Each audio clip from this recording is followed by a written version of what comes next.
Merci Georges Gauliot d'être venu porter ces enseignements, ces résultats qui seront d'ailleurs autant de pistes pour le nouveau bureau de la Chambre nationale.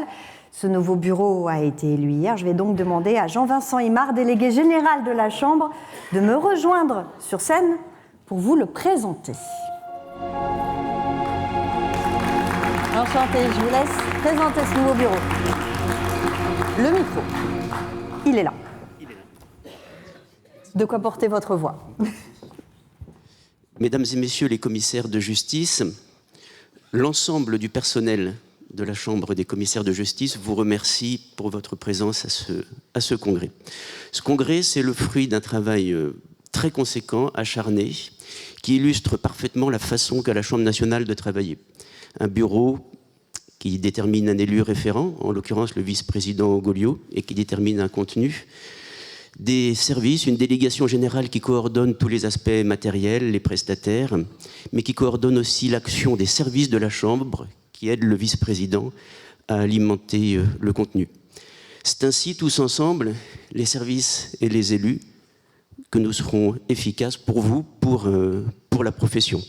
Il résulte de ce congrès un vice-président et un délégué général qui ont quelques cheveux blancs en plus, mais enfin nous espérons que le résultat aura été à la hauteur de vos attentes. Pour les membres du personnel, un changement de bureau, c'est un moment important, teinté de regret quand certains élus s'en vont, teinté parfois d'un peu d'appréhension, on ne sait pas qui sont les nouveaux. C'est aussi un moment où les portefeuilles de référence des élus peuvent évoluer, peuvent être modifiés.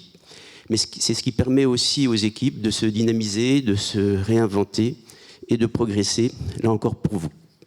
Alors l'ensemble du personnel tient à présenter ses félicitations au bureau nouvellement élu, ses félicitations aux élus qu'il connaît déjà, réélus, et surtout d'accueillir deux nouveaux venus avec lesquels nous serons très heureux de vous travailler. Trois nouveaux délégués. Je vais demander au nouveau bureau de monter sur scène en commençant par les suppléants. Alors suppléant, c'est un rôle un peu ingrat puisqu'on est élu, mais sauf incident, on n'exerce pas le mandat. Et je vais commencer en appelant une élue qui nous est chère, qui a beaucoup travaillé sur ces 3 dernières années et demie. Troisième suppléant, Béatrice Duquesroy, Cour d'appel de Paris.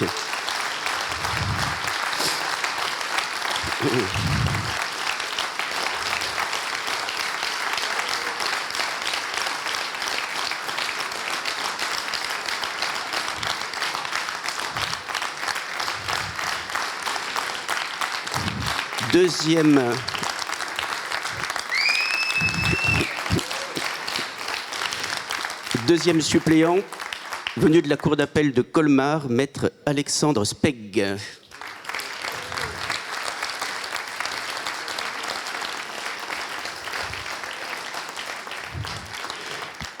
Premier suppléant, venu de la Cour d'appel de Lyon, maître Damien Tronel.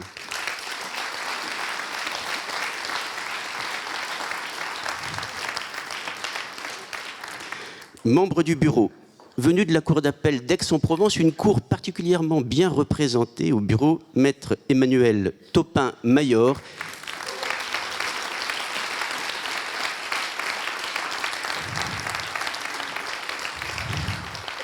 Maître Topin-Mayor sera l'élu de la communication. Venu de la Cour d'appel de Paris, et j'en profite pour dire que pour un tarif modique, au stand des éditions juridiques et techniques, vous pourrez trouver l'un de ses ouvrages sur la saisie contrefaçon, Gérard Suissin.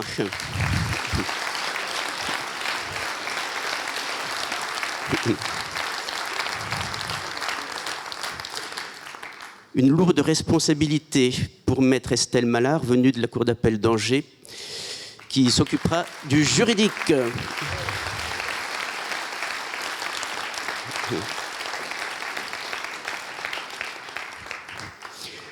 Cet élu, vous le connaissez puisque pendant 3 années et demie, il s'est infiltré dans vos études tous les jours par le biais des circulaires. Sa plume est sobre, élégante, rigoureuse. Mais pour ce nouveau mandat, il va continuer a déployé son talent en matière de négociation collective avec les syndicats, mais il sera surtout l'élu des territoires venu de la Cour d'appel d'Agen, maître Régis Granier.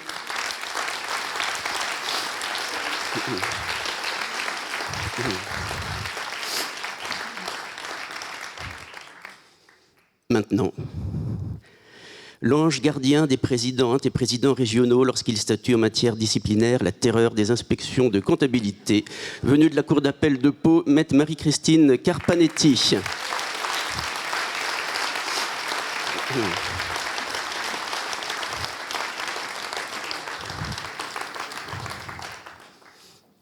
Venue de la Cour d'appel de Lyon, maître Agnès Carlier, qui déploiera ses talents à l'international.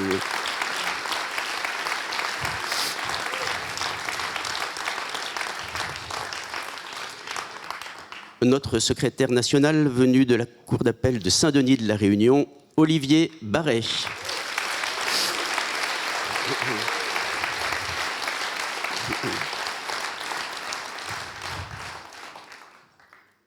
Maintenant, un élu avec lequel j'ai développé, je vous l'avoue, des plaisirs de nature sadique, c'est notre trésorier. Il est assez matinal à la chambre, nous prenons le café ensemble et là, je lui sors un 5 ou 6 devis à valider et ça le met de mauvaise humeur pour au moins toute la matinée. Venu de la Cour d'appel d'Aix-en-Provence, Jean-Pierre Herbette, trésorier national.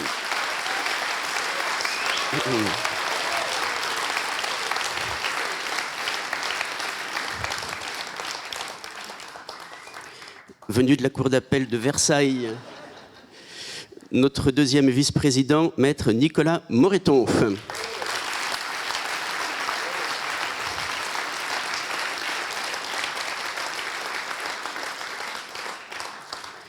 Le premier vice-président, qui commence à décompenser de l'issue de ce congrès, venu de la Cour d'appel de Rouen, Georges Goliot.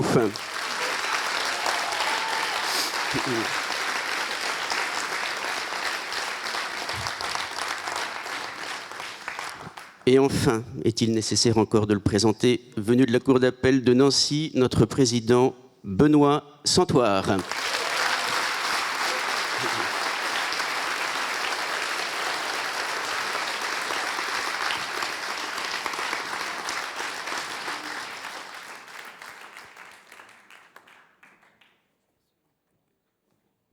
Merci, monsieur le délégué général. Merci à toutes et à tous. C'est aussi l'occasion pour moi de rendre hommage à 3 membres du bureau qui nous quittent pour des raisons personnelles, pour des raisons parfois professionnelles.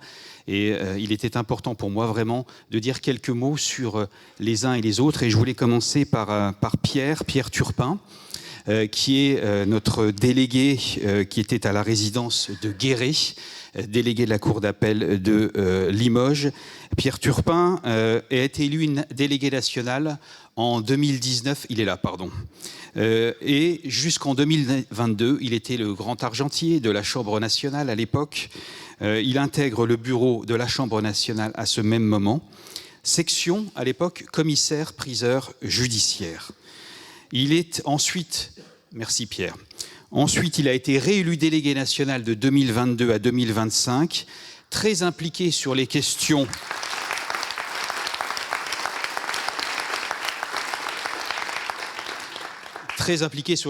des compétences des commissaires-priseurs judiciaires et des huissiers de justice, bien évidemment. Il a participé à ce rapprochement. Il a beaucoup travaillé sur la plateforme CJ Tutelle, que vous connaissez bien, et dans la commission dispense. Un grand merci, Pierre. Merci infiniment.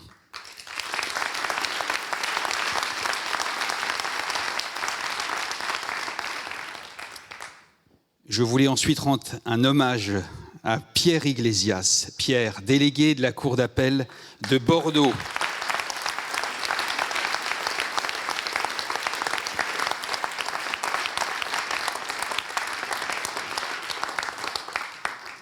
Le plus jeune membre du bureau, élu de 2022 à 2025, qui a pris en charge avec brio le travail réalisé au pôle international, qui a participé à la création de cette plateforme CJ Tutelle à laquelle je tenais tout particulièrement. Depuis 2024, Pierre avait été désigné par le garde des Sceaux ambassadeur de l'amiable, référent de la profession, et là aussi nous y tenions, parce que nous n'avions pas de référent dans cette matière.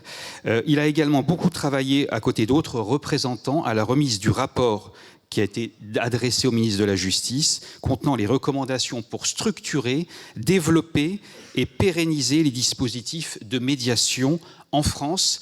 Je lui dois aussi, j'y tenais, la mise en place de ce qu'on appelle la médiation entre associés. Vous savez que les conflits entre associés émergent et je voulais absolument qu'on ait vraiment un pôle de médiateurs spécialisés pour vous aider à traiter de ces difficultés. Donc merci infiniment, Pierre.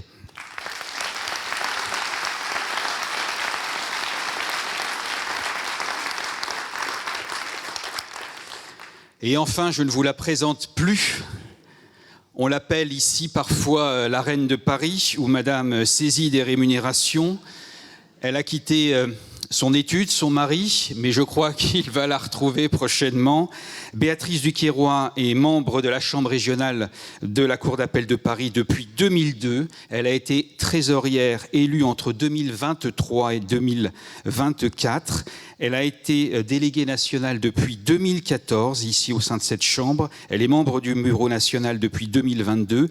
Elle a pris en charge le pôle juridique avec brio, excellence. Elle a travaillé sans compter ses heures, en sacrifiant sa vie personnelle, sa vie professionnelle. J'en suis témoin. Et vraiment, elle a été un phare pour ce bureau. Vous savez qu'on lui doit beaucoup, et notamment cette réforme de la saisie des rémunérations. Avec Béatrice, on s'est beaucoup battu. On s'est battu au Parlement, donc en amont. On s'est battu après, et on se bat encore pour que ce dispositif soit pérenne dans le temps, avec notamment nos éditeurs de logiciels métiers. Je l'embrasse très fort. Merci Béatrice.